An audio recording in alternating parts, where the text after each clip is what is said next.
Waukesha. Sponder over here. Yes. And Morgan.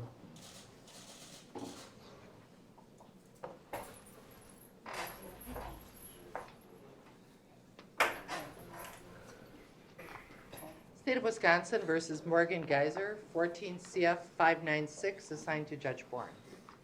Good afternoon, Commissioner. Sue Opper appears for the state. Good afternoon, Commissioner. Attorney Anthony Cotton with Donna Kukler. We're both here with Morgan Geyser. She's present in person in custody. Good afternoon. Good afternoon. Okay, this is a continued initial appearance, and we do need to address the issue of a preliminary hearing. Thank you, Commissioner.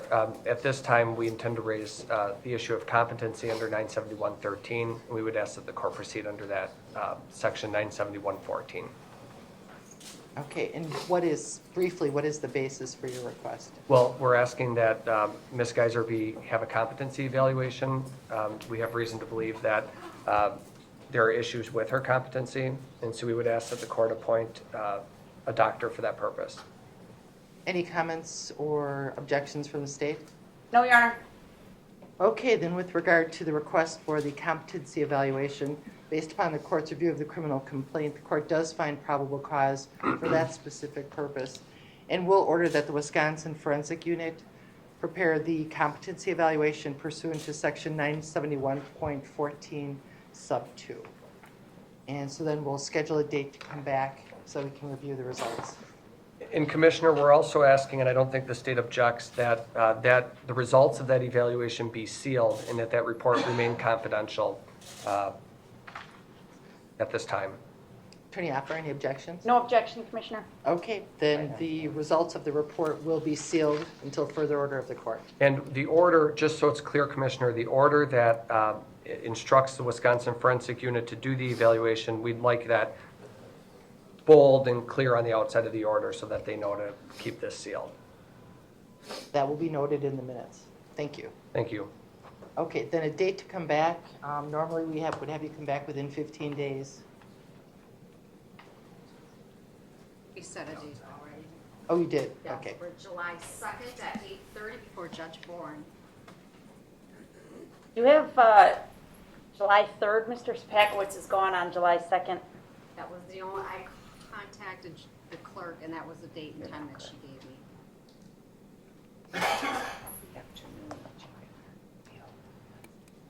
At 8:30? Yes. Okay, so the next court appearance then will be July 2nd at 8:30, and that will be in Judge Bourne's court. Time limits will continue to be told. Thank you very much. We'll continue to toll the time limits for the preliminary hearing.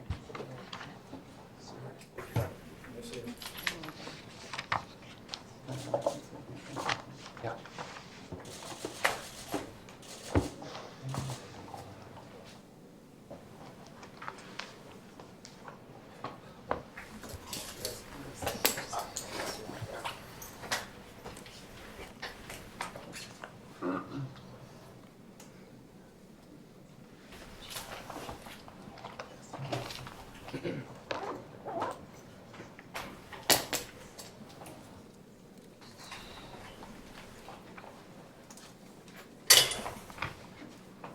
Attorney Smith, Jane, how does she pronounce her last name? Is it Wire or Ware? What? Yeah. Wire? Yes.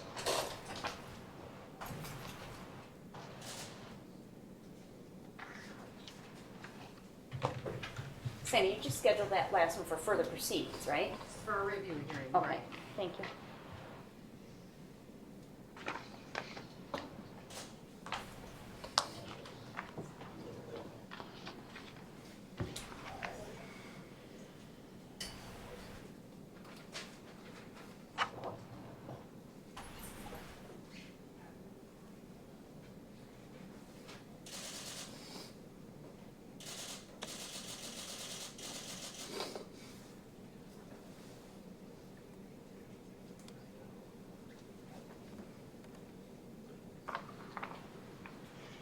State of Wisconsin versus Anissa Wire, 14 CF 597, assigned to Judge Bourne.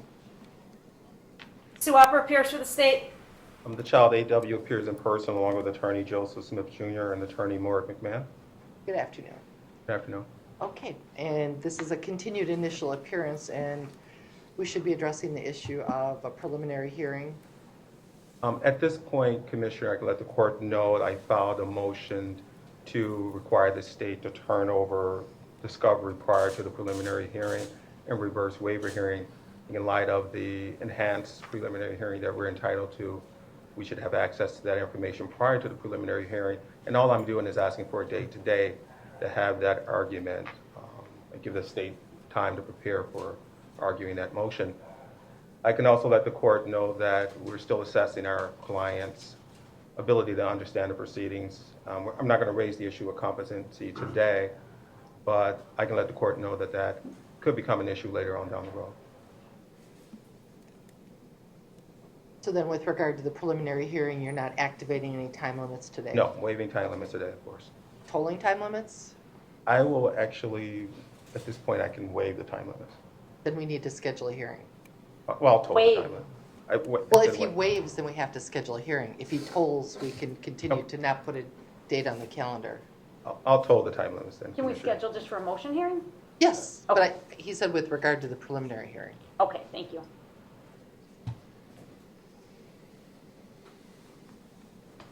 I assume the motion would be back here in G49? Or were you I- asking for a date in front of the judge? I did put the judge's name on my motion. I was anticipating that Judge Boren would hear the motion. That's my request. I don't know the state's position on it. I don't object to that. I don't know if Judge Bourne's willing to hear it or not, but I guess we can schedule it there. Are you scheduling an actual motion hearing at this point? Or just a return date in front of the judge? I would think it would be the motion hearing date. Right, well, what do you guys request?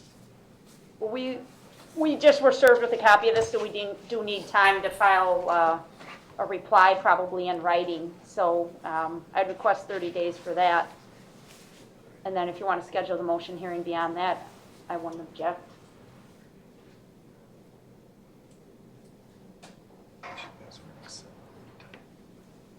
I don't want to get too far ahead of the other case, but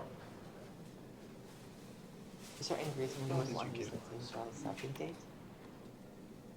I was gonna say, that can't was we just put before- this on the July 2nd at 8:30? that only gives 2 weeks to file a reply, though.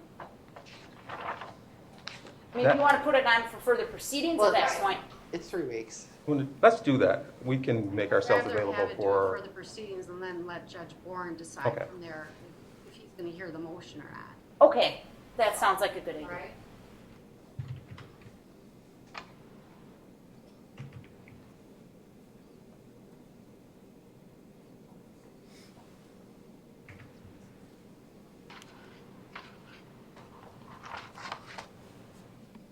It'll just be for a status then on that July 2nd at 8:30, okay, okay? thank you. Okay, so not the actual motion hearing date, but a status, and then Judge Boren can determine whether or not he'll actually ask for written briefs. Okay, and then we'll toll the time limits for the prelim. Thank you.